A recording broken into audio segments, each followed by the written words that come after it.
शक्यता नाही। आणि ही दृश्य आपण बघत आहोत नागपूरची। उद्धव ठाकरे हे नागपूर विमानतळावरती दाखल झालेले आहेत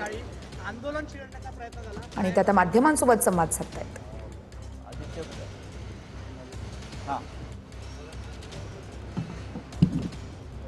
मी यापूर्वी देखील बोललो होतो, आपल्याला आठवत असेल की भारतीय जनता पक्ष आणि प्रशासन यांचा दुरान्वयाने देखील संबंध नाही। ज्या पद्धतीने निर्दयीपणे आणि क्रूरपणे या युवकांच्या भवितव्याशी खेळलं जातंय हे अत्यंत लज्जास्पद आहे। आणि जर का वांगचूक यांच्या प्रकृतीची एवढीच काळजी सरकारला असेल तर यापूर्वीच त्यांच्याशी नीट बोलण्याची आवश्यकता होती। मला कळत नाहीये की एक तर नीटची परीक्षा हे सरकार बरोबर घेऊ शकत नाही, म्हणून जे मी बोललो की प्रशासनाचा संबंध नाही आणि भाजपचा आंदोलन नीट हाताळू शकत नाही। एकूणच धर्मेंद्र प्रधान यांच्यामध्ये असं काय आहे आणि अजून किती बळी घेतल्यानंतर धर्मेंद्र प्रधान यांचा राजीनामा घेतला जाणार आहे हे सरकारने एकदा जाहीर करावं। कारण वांगचूक हे तर स्वतःची प्राणाहुती द्यायला तयार झालेले आहेत। आता मी येताना माझ्या कानावर आलं की मुलंसुद्धा आता उपोषणा बसलेली आहेत। यापूर्वीच नीटच्या परीक्षेच्या पेपर लीकमुळे अनेक विद्यार्थ्यांनी आत्महत्या केलेली आहेत। मग एवढ्या आत्महत्या होऊन सुद्धा युवा शक्ती अशी वाया जात असताना धर्मेंद्र प्रधान यांना असं काय सोनं लागलंय की ज्यांच्या चुकांवरची सरकार पांघरुण घालतंय? पण उद्धवजी असं म्हटलं जात आहे, पोलीस हा दावा करता आहे की हे कोर्टाच्या आदेशानुसार झालेलं आहे। कोर्टाच्या आदेशाने त्यातला दुसरा एक भाग असा आहे की सोमवारपासून संसदेचं अधिवेशन सुरू होत आहे, त्याआधी हे आंदोलन, कारण 20 तारखेला मोर्चाची घोषणा करण्यात आली होती। मला पोलिसांचा हा जो काही दावा असेल तर पोलिसांनी त्यांच्या दाव्यानुसार कोर्टाची ऑर्डर दाखवावी की त्यांना उचलून हॉस्पिटलमध्ये टाका। कोर्टाने त्यांच्या प्रकृतीबद्दल चिंता व्यक्त केलेली आहे।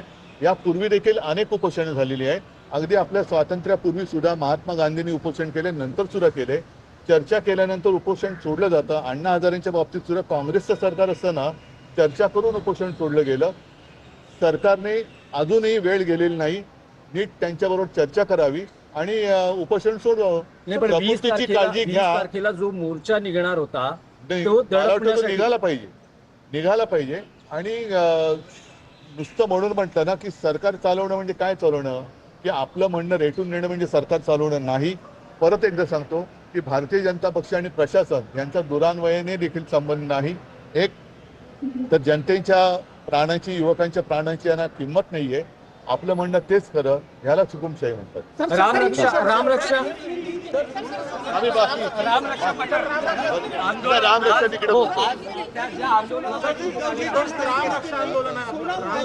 तिकडे बोलू बहुत ही निंदनीय ऐसी कृति सरकार ने की है। और जैसे मैंने अभी अभी कहा कि भारतीय जनता पार्टी और प्रशासन का संबंध रहा नहीं है, ना ही इन लोगों को जनता का ख्याल है और ना ही इन लोगों को प्रशासन करना आता है। जो भी युवा वहाँ बैठे हैं, क्यों बैठे हैं? वांगचुक जी वहाँ जो बैठे थे अनशन के लिए, क्यों बैठे थे? इसलिए बैठे थे कि नीट का पेपर, नीट की एग्जाम थी, वो ठीक तरीके से ये लोग ले नहीं सकते। और ऐसे धर्मेंद्र प्रधान में क्या ऐसी कौन सी खास बात है? इतने सारे युवाओं ने अपनी मतलब खुदकुशी की है। सोनम वांगचुक अपने खुद के प्राण देने के लिए तैयार हो गए, लेकिन सरकार है जो हिल नहीं रही। और कोर्ट के आदेश के अनुसार अगर ये कार्रवाई की है तो मुझे नहीं लगता कि कोर्ट का आदेश ऐसा था कि उनको उठा के लेके जाए। आज भी, इससे पहले भी अनशन, बहुत सारे अनशन हुए हैं। महात्मा गांधी जी भी अनशन करते थे, अन्ना हजारे ने भी अनशन किया था और उस वक्त तो कांग्रेस की सरकार थी। अभी भी समय नहीं गया है, चर्चा करें और अनशन अगर वो छोड़ सके तो अच्छा।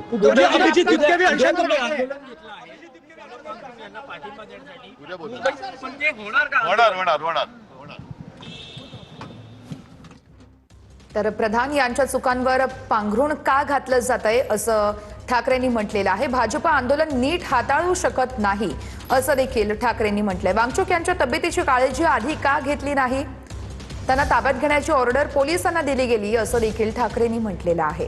अजूनही वेळ गेलेली नाही, सरकारने चर्चेतून उपोषण सोडवावं असंही उद्धव ठाकरे म्हणतायत।